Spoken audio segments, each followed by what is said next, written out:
இரட்சகர் இயேசு கிறிஸ்துவின் இனிதான நாமத்தினாலே உங்கள் யாவரையும் வாழ்த்துகிறேன். கிறிஸ்துவுக்குள் பிரியமான சகோதர சகோதரிகளே, இன்றைக்கும் கர்த்தருடைய வார்த்தைக்கு நேராய் நாம் கடந்து செல்லும்படியாக இருக்கிறோம். அருமையானவர்களே, ஆதியாகமம் 15ஆம் அதிகாரத்திலே 5வது வசனத்திலே 6வது வசனத்தையும் நாம் வாசிக்கிற வேளையிலே அவர் அவனை வெளியே அழைத்து, நீ வானத்தை அண்ணாந்து பார், நட்சத்திரங்களை எண்ண உன்னாலே கூடுமானால் அவைகளை எண்ணு என்று சொல்லி, பின்பு அவனை நோக்கி, உன் சந்ததி இவனமாயிருக்கும் என்றார். அவன் கர்த்தரை விசுவாசித்தான், அதை அவனுக்கு நீதியாக எண்ணினார். எனக்கு அருமையான தேவ பிள்ளைகளே, அவர் அவனை வெளியே அழைத்து என்று சொல்லப்படுகிறார். இன்றைக்கும் கூட நம்மை ஆண்டவர் வெளியே அழைக்கிறார்.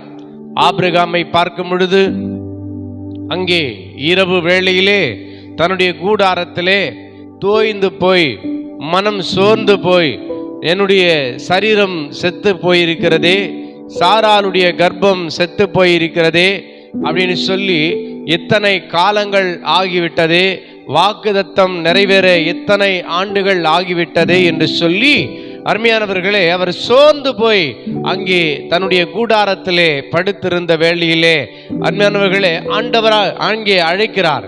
நீ வெளியே வா அப்படின்னு வெளியே அழைத்து என்று. எனக்கு அருமையான தேவ பிள்ளைகளே, இன்றைக்கும் கூட எந்த காரியத்தை நிமித்தமாக நாம் சோர்ந்து போய் துவண்டு போய் படுத்து கொண்டிருக்கிறோமோ, அமர்ந்து கொண்டிருக்கிறோமோ, இன்றைக்கு கர்த்தர் நம்மை வெளியே அழைக்க வல்லவராயிருக்கிறார். மாத்திரமல்ல, வெளியே அழைக்கும் பொழுது ஆண்டவர் அங்கே நமக்கு அற்புதங்களை செய்யக்கூடியவராயிருக்கிறார். இருளிலே இருந்த ஆபிரகாமை கர்த்தர் வெளியே அழைத்து அண்ணாந்து பார்க்க செய்தார். இருளிலே தலைகுனிந்திருந்த ஆபிரகாமை கர்த்தர் வெளியே அழைத்து வானத்தை அண்ணாந்து பார்க்கும்படியாய் செய்தார். அருமையானவர்களே, இன்றைக்கு உங்க வாழ்க்கையிலே எந்த காரியம் உங்களுக்கு தலைகுனிவை ஏற்படுத்தி கொண்டிருக்கிறதோ, இன்றைக்கு நீங்க சோர்ந்து போகாதீருங்க. கர்த்தர் உங்களை வெளியே அழைக்கிற தருணத்திலே ஆண்டவர் உங்களை அண்ணாந்து பார்க்கும்படியாக செய்வார். பிரியமானவர்களே, இன்றைக்கு கர்த்தர் ஆபிரகாமை பார்த்து சொன்னார், நீ வெளியே வா என்று சொல்லி. நீங்க எந்த சூழ்நிலையில இருக்கிறீங்க, நீங்க எதற்குள்ள இருக்கிறீங்க, கர்த்தர் உங்களை வெளியே அழைக்கும்படியாய் விரும்புகிறார், பேசுகிறார். அருமையானவர்களே, மரியாளை பார்க்கும் பொழுது தன்னுடைய சகோதரனாகிய லாசரு மரித்த பொழுது தாங்க முடியாத துயரத்திலே துக்கத்திலே அவர்கள் எங்கேயும் போகாம அமர்ந்து கொண்டிருந்த வேளையிலே அங்கே அவர்களுக்கு சொல்லப்படுகிறது, போதகர் வந்திருக்கிறார், உன்னை அழைக்கிறார் என்று சொல்லி. அருமையானவர்களே, எங்குமே போகாத வீட்டிலே அவர்கள் துக்கம் நிறைந்த இருதயத்தோடு அடைந்து கிடந்த வேளையிலே, அழுது கிடந்த சூழ்நிலையிலே அவர்கள் எழுந்து வேகமாய் கர்த்தரை நோக்கி ஓட ஆரம்பித்தார்கள். அருமையானவர்களே, விளைவு என்ன தெரியுமா?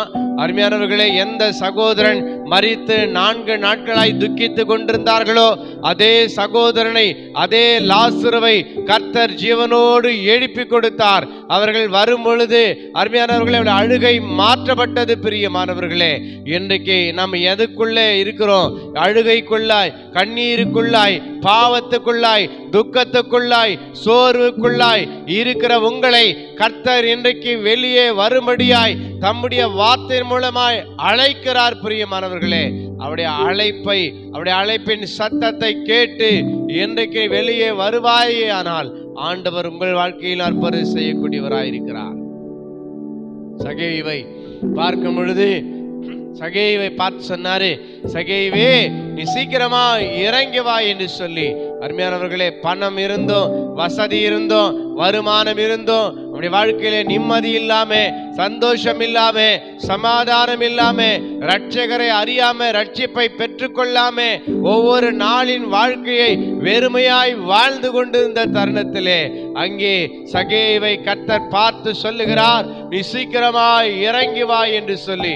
எனக்கு அருமையான தேவ பிள்ளைகளே, இன்றைக்கும் கூட கர்த்தர் உங்களை அழைக்கிறார். ஆபிரகாமை போல இன்றைக்கு நீ கூடாரத்திலே இருளிலே தலை குனிந்திருக்கிறாயோ, உன் வாழ்க்கையிலே நன்மைகள் கடந்து வரவில்லை, தாமதமாய் கொண்டிருக்கிறது என்று சோர்ந்து போயிருக்கிறாயோ, சகோதரனே, சகோதரியே, கர்த்தர் உன்னை வெளியே அழைக்கிறார். இன்றைக்கு மரியாதை போல, மாத்தாளை போல, இன்றைக்கு தன்னுடைய சகோதரனை இழந்து கண்ணீரிலே, துக்கத்திலே, இன்றைக்கு வேதனையிலே அழுது கொண்டிருந்த தருணத்திலே கர்த்தர் அவர்களை அழைத்தார். அப்படி அழுகை ஆனந்த களிப்பாய் மாறினதே பிரியமானவர்களே. இன்றைக்கு ஏதோ ஒரு இழப்பு, ஏதோ ஒரு அருமையானவர்களே காரியம் உன் கண்களிலே கண்ணீரை வரவழைத்து கொண்டிருக்குமே. ஆனாலும் கூட இன்றைக்கு கர்த்தர் உன்னை அழைக்கிறார். அவருடைய அழைப்பின் சத்தத்தை கேட்டு வருகிற வேளையிலே கர்த்தர் அற்புதத்தை செய்யக்கூடியவராயிருக்கிறார். அருமையானவர்களை, சகேய போல எல்லா வசதி இருக்கு, வருமானம் இருக்கு, எல்லாம் இருக்கு, ஆனாலும் கூட வாழ்க்கையில நிம்மதி இல்லை, சமாதானம் இல்லை என்று சொல்லி இன்றைக்கு நீ எங்கேயோ ஒரு மூலையில ஏறி யாருக்கும் தெரியாம மறைந்து கொண்டிருக்கிறாயோ தேவ பிள்ளையே. இன்றைக்கு யாருக்கும் தெரியாம, யார் முகத்தையும் பார்க்காம இன்றைக்கு உன்னை நீ மறைத்து கொண்டு வாழ்ந்து கொண்டிருப்பாயானால் கர்த்தர் உன்னை கண்ணோக்கி பார்த்து உன்னை அழைக்கிறார். அவருடைய அழைப்பின் சத்தத்தை கேட்டு நீங்கள் வருவீர்களே ஆனால் கர்த்தர் உங்களுக்கு அற்புதம் செய்யக்கூடியவராய், உங்களை அதிசயமாய் நடத்தக்கூடியவராய் இருக்கிறார். ஆகையினாலே இன்றைக்கு கர்த்தர் உங்களோடு பேசின வார்த்தையை நீங்கள் உணர்ந்து நீங்க வெளியே வாங்க.